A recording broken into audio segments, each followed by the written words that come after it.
true story. There was once a woman hailed like a goddess on the red carpets of Paris, walking through a storm of flashing lights as if the entire world lay at her feet. But then, she betrayed the one who loved her most, and worse still, she betrayed her faith in God. Pride, passion, and desire swept her away like a raging tide. And the price she paid? Not just fame, not just a career, but the very crown of her life. Every shimmer of glory stripped away, leaving behind nothing but a broken shadow in the darkness of her downfall. Backhand index pointing right, this is not merely a tale about fashion or beauty. It is a verdict upon a soul that turned its back on love and on heaven. And it all began with an innocent promise whispered beneath the arches of an old Parisian church.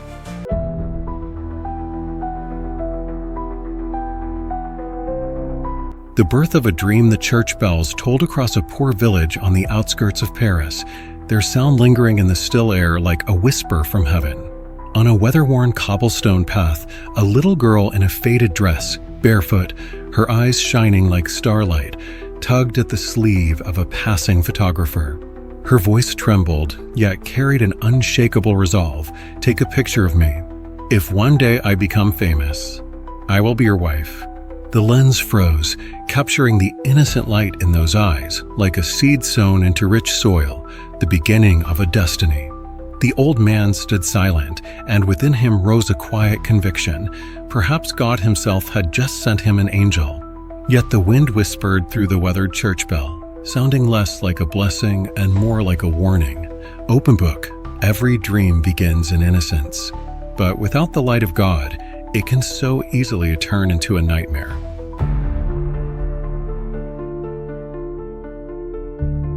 The red carpet of Paris, then the lights dim, and we hear the clicking of cameras blending with cheers and the pulsing music of dazzling Paris.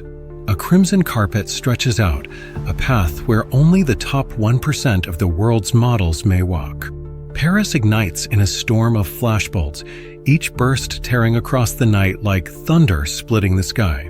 In the roar of the crowd, the little village girl now stands tall, her glittering gown draped like the galaxy itself across her shoulders. A reporter pushes forward, thrusting out a microphone. "When beauty fades, will you turn to the surgeon's knife?" She lifts her chin, lips curving with defiant pride, backhand index pointing right. "Faith is a chain. I own my body." The crowd erupts in thunderous applause, but the old photographer falters, his hand trembling on the camera. In his mind, a distant whisper echoes, "Your body is the temple of God." And in her proud gaze, he sees it, a spark. High voltage, a spark of arrogance. And he knows that single spark may grow into the fire that consumes an entire life. Amid the wild ovation, another voice lingers like a warning in the air. Open book, when man demands absolute freedom, the chains of sin have already begun to tighten.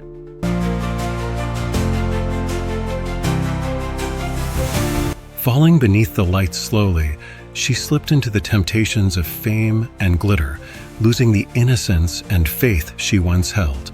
Parties, liquor, and fleeting affairs became a velvet snare, tearing apart the fragile heart she once carried pure. The music thundered, bass pounding like storm clouds shaking the walls of a room drenched in red and green neon. Lights flickered endlessly, flashing over swaying bodies, while glasses of wine were raised high and slammed down hard against glass tables. The parties gleamed like paradise, yet in truth were nothing but a pit dressed in silk. Every shrill laugh, every drunken cheer reeked of emptiness, slicing through the innocence that once lived in her. Drugs passed from hand to hand, lighters flaring like ghostly will-o'-the-wisps, burning papers down to ash as smoke curled thick in the air. The room blurred, shadows slipping unseen between the music and the laughter. Love turned to brief encounters, eyes locking for a heartbeat, then wandering away, leaving behind a widening hollow. Wine poured like a flood, spilling over glass rims, soaking the white linen with crimson stains that looked like blood, foretelling tragedy. High above Paris, in a golden-lit hotel suite, the walls stood silent witnesses to abandonment. Her mother's letters, every trembling line, every prayer for her daughter's purity, now lay discarded in a dark corner, paper crumpled, envelopes torn. Unread. Forgotten. Outside, camera shutters still snapped in quick succession. Yet in her eyes, those flashes no longer blazed like the star she once was. The eyes once clear as a mountain stream were now clouded, heavy, and draped in shadow. Amid the pounding music and manic laughter, a cold whisper slipped through the cracks like a draft from a door left ajar. Open book. The brightest lights of this world always hide a lurking darkness.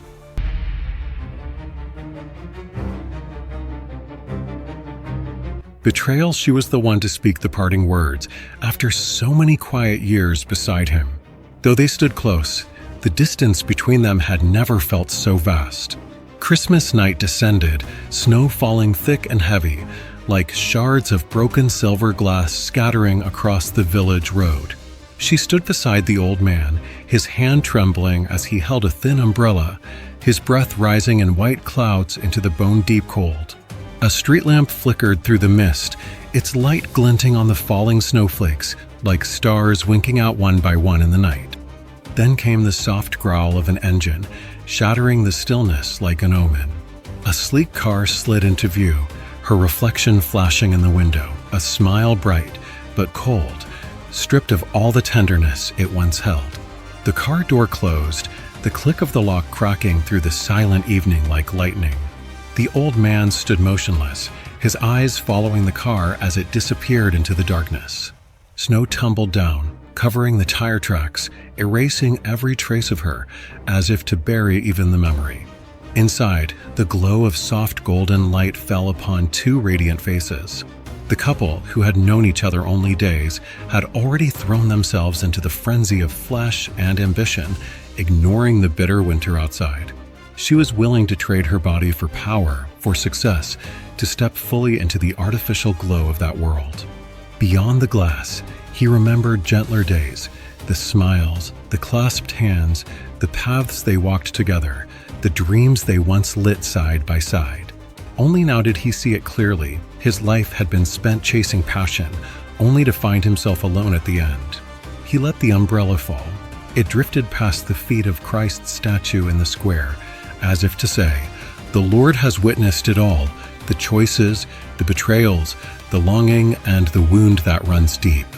He stood there, solitary in a storm, knowing he was far too old to shelter a young heart or to hold back a dream consumed by false light. And so silence swallowed the night, leaving only the steady fall of snow, the heavy heartbeat of a love still alive, but powerless.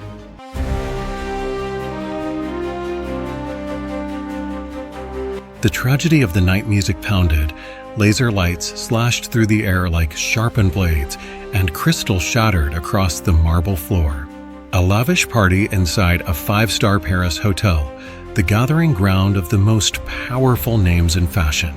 Laughter echoed, perfume mingled with the haze of cigarette smoke, and the sting of strong liquor hung thick enough to choke the lungs. Then suddenly, a scream ripped through the air. A young supermodel, one of her peers, collapsed onto the dance floor. Eyes wide, hands trembling, the glass slipping from her grasp mid-fall. For a breath, the room froze. Then chaos erupted. Reporters and paparazzi swarmed like starving beasts, camera flashes sparking relentlessly, not to save a life, but to feast on death caught in frame. She stood rooted, heart racing, fingers clenched tight around her drink. Amid the cries and the staccato snapping of shutters, a phrase rose faintly, like a draft whispering through a door left ajar. Backhand index pointing right, God has witnessed it all. In an instant, the brilliance of the party shifted into something grotesque. The dazzling glow became a harsh, merciless light that stripped every illusion away. This was no heaven, but hell gilded in gold. Open book, nothing is hidden from the eyes of the Creator.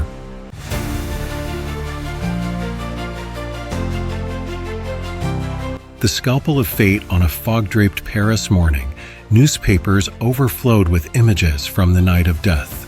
Her face, pale, dazed, hollow, stared out from the front pages, from New York to Tokyo. No longer was her name spoken with admiration, but plastered in sensational headlines. the fallen angel red carpet icon in ruins. In the fashion world, beauty is the only passport to survive. When it fades, contracts vanish. And she knew youth never returns. In France alone, more than 400,000 cosmetic surgeries are performed each year, and more than a few women have paid for them with their lives. Yet she threw herself upon the surgeon's scalpel, like a drowning soul clutching a rotting plank. The cold slice of the blade echoed under the surgical lamp.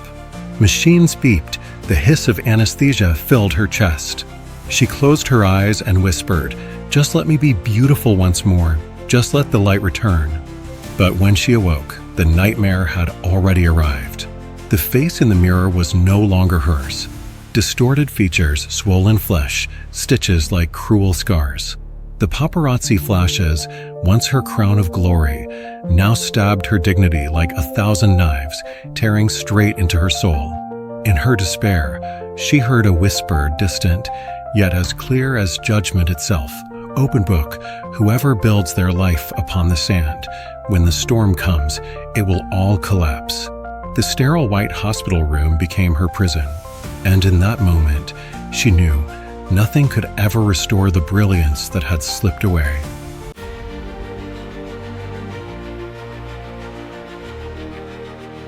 Rock bottom, she had fallen to the lowest depths of her life and career, where every trace of glory was gone, leaving only darkness and cold.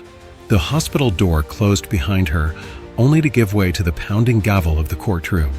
Her disfigured face had cost her everything: advertising contracts canceled, sponsors withdrawn, friends vanished as though they had never existed. News outlets no longer praised her. Instead, they plastered her scars across front pages as if they were the brands of her sins. In court, cameras pointed at her like weapons. Lawyers read accusations, and the press chewed over her every failure: broken contracts, drunken parties, scandalous affairs.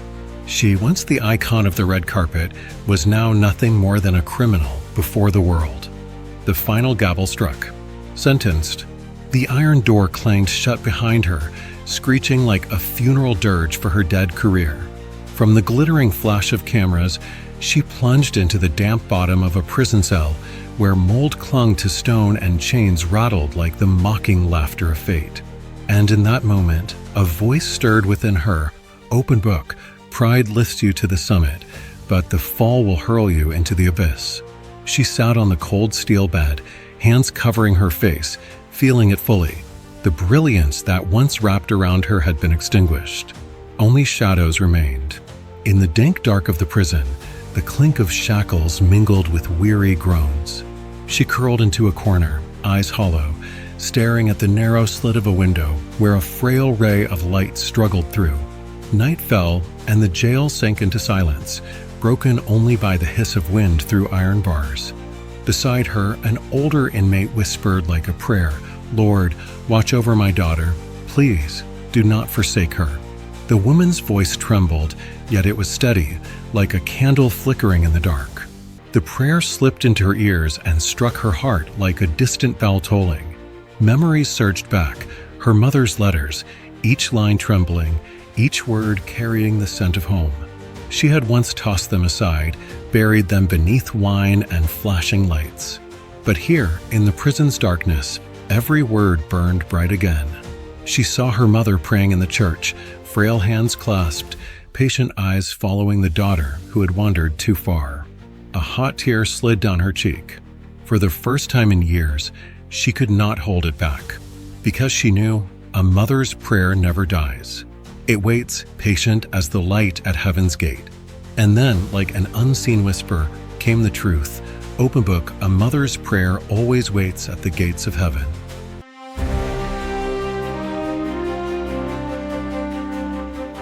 The reunion, it was a bleak afternoon. Rain tapped softly on the corrugated roof of the prison. The iron door creaked open, and slow footsteps echoed across the cold stone floor. She lifted her head, her heart faltered when she saw him, an older man, his back slightly bent, strands of silver threading through his hair. Yet his eyes were still bright, just as they had been the day he raised his camera toward a barefoot girl in a faded dress on the outskirts of Paris. He stopped at the bars, his voice trembling yet steady, backhand index pointing right. "I never stopped praying for you." The words cut through the frozen wall around her heart. For years she had been surrounded by lies, exploitation, betrayal, but here, in the stench of rust and the chill of rain, there was a love that had never faded. Her vision blurred. The first tear fell, not for failure, not for prison walls, but because, for the first time in years, she felt truly loved. He did not blame her. He did not demand. He simply stood there, silent, steadfast, like a door opening in the middle of hell. Outside, the rain drummed steadily, like the heartbeat of a soul brought back to life. And in that trembling moment, she heard the whisper, "Open book, when the whole world abandons you, true love still waits."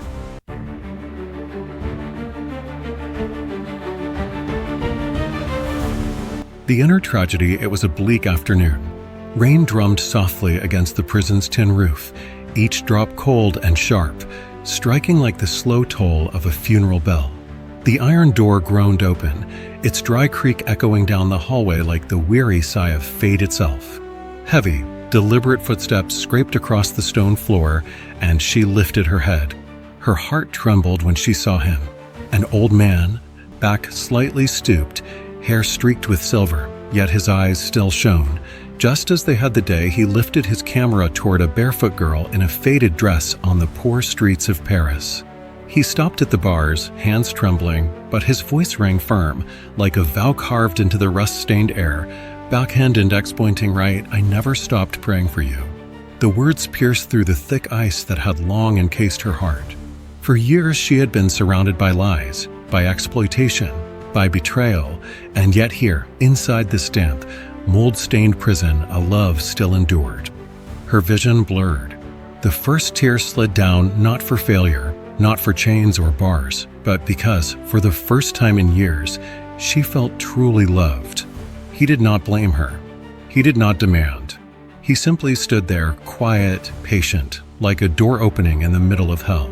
Outside, the rain no longer mourned but beat steady, like the pulse of a soul awakening.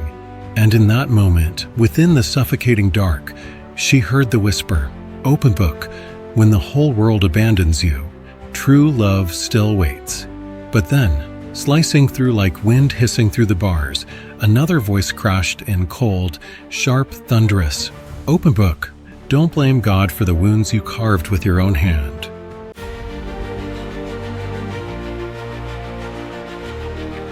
The seat of faith, she knelt in the cold, narrow cell, her first true prayer, whispered not for fame or fortune, but for a chance, when every trace of glory had crumbled and only emptiness remained in her heart. The night pressed in. Rain drummed against the tin roof, mingling with the wind's mournful howl, like the weeping of some faraway soul. Curled in the corner, hands covering her face, hot tears ran down her hollow cheeks. And then, like a drowning soul clutching the last flicker of flame, she slowly sank to her knees. Her knees struck the concrete floor with a dry, hollow thud, echoing like a hammer blow to her heart. Her voice broke the silence, fragile, trembling, each word cracking through the wall of pride she had built for too long. Backhand index pointing right, "If you still remember me, grant me one more chance." For a moment, time itself seemed to freeze. The wind stilled. The rain held its breath. Only the fractured sobs of a shattered soul rose upward, like incense smoke in the midnight air. Half dreaming, half awake, she saw before her a catwalk stretched endlessly, pure and white. No flashing cameras like blades. No predatory lenses waiting to strike. Instead, there was a warm, gentle light soft as sunrise spilling across the space. And she was no longer draped in glittering gowns or painted in heavy makeup. No high heels. No diamonds. Just a barefoot girl with clear eyes, as she once was in the poor streets of Paris. She walked light as air, and with each step the floor beneath her blossomed, like tiny seeds breaking through good soil. Then came the whisper, tender, steady, carrying the weight of heaven itself. Open book, a small seed, if it falls into good soil, will bring forth life. She awoke with a start. The cell was still dark, the single yellow bulb flickering weakly, casting her shadow long and gaunt against the wall. Yet this time, on that tear-stained face, something new appeared, a trembling smile. The first smile in what felt like an eternity.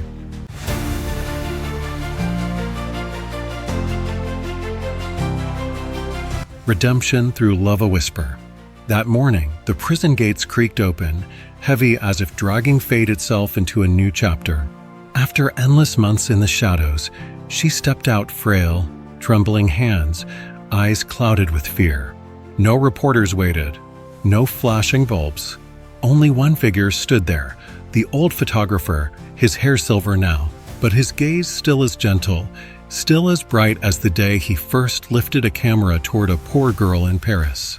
He moved toward her slowly, carefully, as if afraid to shatter a soul too fragile to bear one more blow. His hand reached out, clasping hers, no reproach, no disdain, only warmth. His voice was steady and low, a verdict and a benediction all at once. Backhand index pointing right, true beauty lives in a heart that finds its way home. She broke. Tears burst forth, her sobs echoing through the small square, tearing apart the heavy silence. Yet for the first time, those tears were not shame but release, like a spring breaking free, washing away the grime clinging to her soul. On their wedding day, there were no dazzling gowns, no paparazzi, no red carpet. Only a small church, its bells tolling solemnly, as if calling back to that fateful day long ago. She wore a simple dress, carried a bouquet of white flowers. At his side, she was no longer the haughty supermodel who once ruled the catwalk, but a quiet wife, a humble woman bowing her head in worship each week, whispering prayers with a heart finally cleansed. And from somewhere, distant yet echoing from within her very soul, came the whisper, "Open book, love covers a multitude of sins."